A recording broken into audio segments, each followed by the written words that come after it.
అందరికీ శుభాశిస్సులు.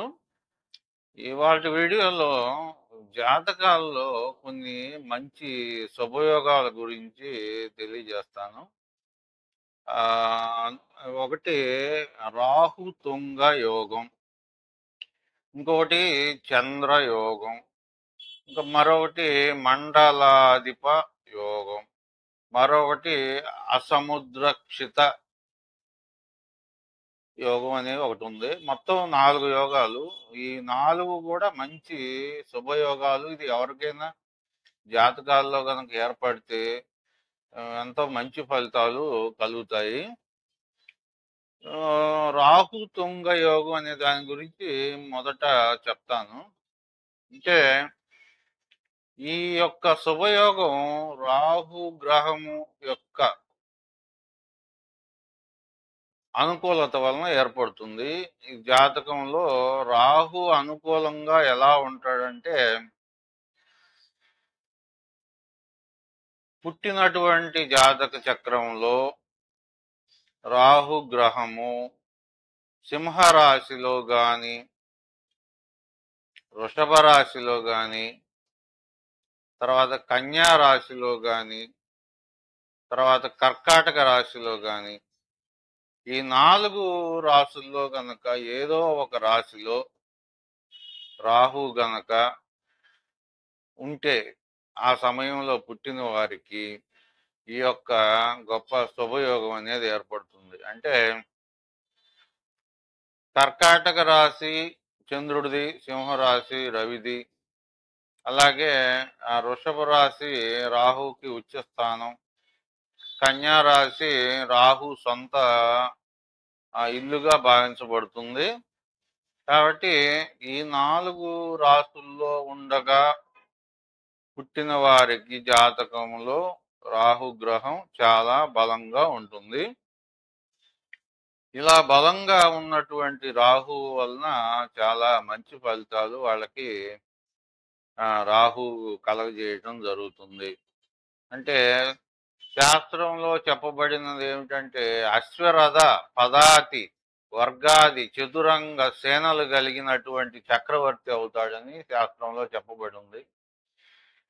అయితే ప్రస్తుత కాలానికి అన్వయించుకుంటే వాళ్ళు ప్రభుత్వంలో మంచి స్థానంలో ఉండటం కానీ, లేదా ప్రభుత్వ వలన లాభం పొందటం కానీ, ప్రభుత్వ ఉద్యోగం పొందటం కానీ, ఇట్లాంటి శుభ ఫలితాలు ఈ రాహు తుంగ యోగం అనేది కలిగిస్తుంది. మరొక యోగం వచ్చి చంద్రయోగం. చంద్రయోగం అంటే పేరుకి చంద్రయోగం అయినప్పటికీ కూడా గ్రహాలు మొత్తం ఒక 6 రాసుల్లో ఉంటే, అంటే జన్మ లగ్నం 3వ స్థానం, ఆ తర్వాత 5, 7, 9, 11 ఈ స్థానాల్లో కనుక గ్రహాలన్నీ మొత్తం గ్రహాలు జాతక చక్రంలో కనుక ఉంటే ఈ చంద్రయోగం అనేది ఏర్పడటం జరుగుతుంది. అలాగే మరొక విధంగా కూడా ఈ యోగం ఏర్పడుతుంది. చంద్రుడు ఉన్నటువంటి రాశికి, చంద్రుడు ఉన్నటువంటి రాశి అంటే మనం పుట్టినటువంటి రాశినే చంద్రుడు ఉన్నటువంటి రాశి అంటారు. అంటే చంద్రుడు ఏ రాశిలో ఉండగా మనం పుట్టామో అదే మన జన్మరాశి అవుతుంది, చంద్రుడు ఉన్న రాశి అవుతుంది. ఈ చంద్రుడు ఉన్న రాశికి 3వ ఇంట్లో కుజుడు గాని, ఆ కుజుడికి 12వ ఇంట్లో శని, దానికి 7వ ఇంట్లో శుక్రుడు, శుక్రుడికి 7వ ఇంట్లో గురువు. ఇట్లా ఈ గ్రహస్థితి కనుక ఎవరికైతే ఏర్పడుతుందో వాళ్ళకి ఈ చంద్రయోగం అనేది ఏర్పడుతుంది.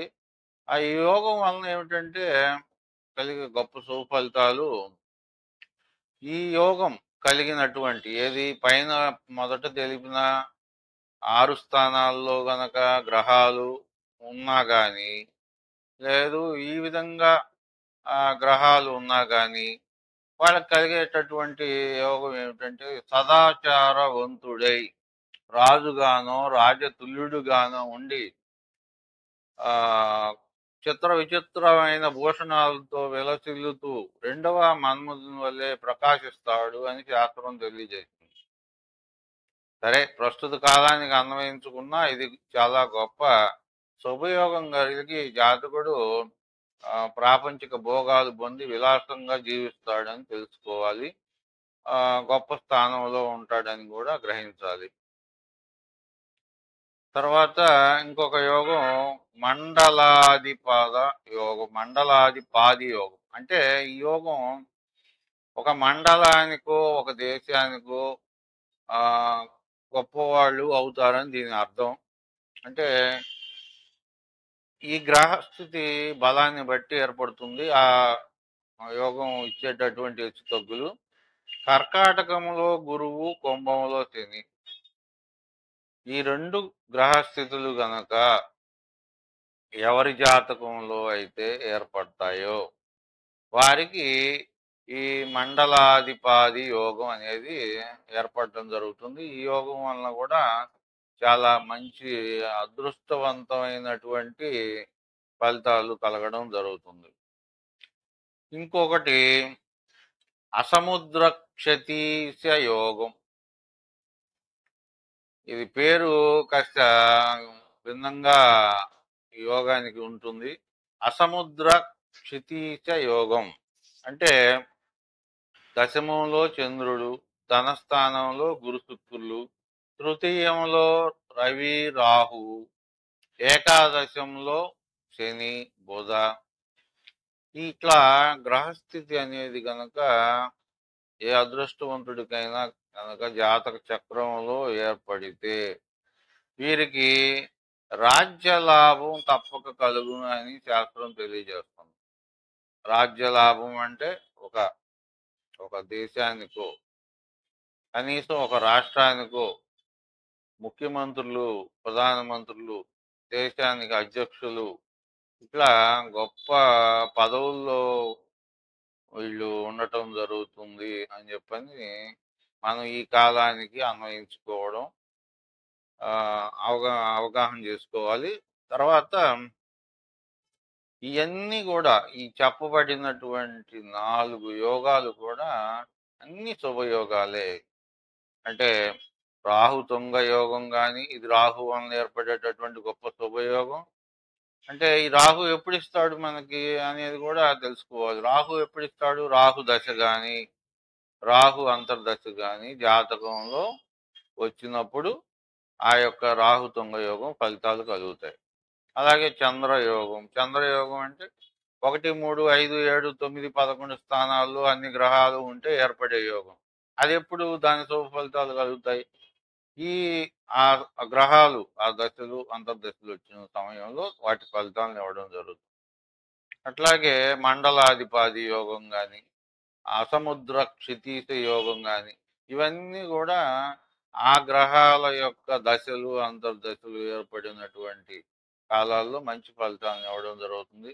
వీటిలో ఏ యోగం ఉన్నప్పటికీ కూడా కనీసం ఒక్కటున్నా కానీ ఆ జాతకుడు, ఆ జాతకురాలు మంచి అదృష్టవంతులుగా మనం భావించవచ్చు.